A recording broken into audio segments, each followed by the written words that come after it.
શહેર તાલુકામાં આડેધડ ગેરકાયદેસર બાંધકામ કરી નદી નાળા અને વોકડામાં પાણીના વહેણ રોકી અડચણ ઊભી કરવામાં આવે છે। તે ઉપરાંત સરકારી ખરાબાની પડતર ગોચરની જગ્યા કે સરકાર દ્વારા અનામત રાખવામાં આવેલી જગ્યા પર કબજો કરી દબાણો કરવામાં આવ્યા છે અને સરકારી જગ્યાઓ નદી નાળા વોકડા ઉપર થયેલા દબાણો બહુમાળી બિલ્ડિંગના પાર્કિંગમાં થયેલા બાંધકામો વિરુદ્ધ ફરિયાદ કરવામાં આવતી હોય છે, ત્યારે તંત્ર દ્વારા માત્ર નોટિસ આપી સમગ્ર પ્રકરણ અભેરાઈએ ચડાવી દેવામાં આવે છે અને કેશોદ શહેર તાલુકામાં આડેધડ કરાયેલા ગેરકાયદેસર બાંધકામ દૂર કરવામાં આવતા નથી। કેશોદ નજીક આવેલા આખા ગ્રામ પંચાયત દ્વારા ગ્રામ સભામાં સર્વાનુમતે ઠરાવ કરી નોટિસ આપી ગોચરમાં થયેલા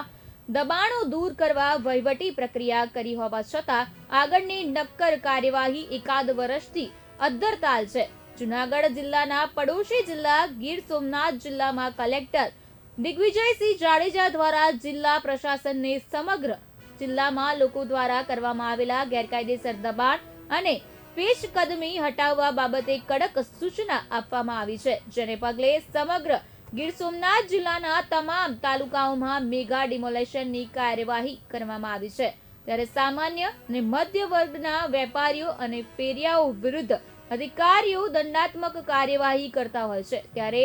પાડોશી જિલ્લાના અધિકારીઓને કેશોદના અધિકારીઓએ શીખ લેવાની જરૂર છે।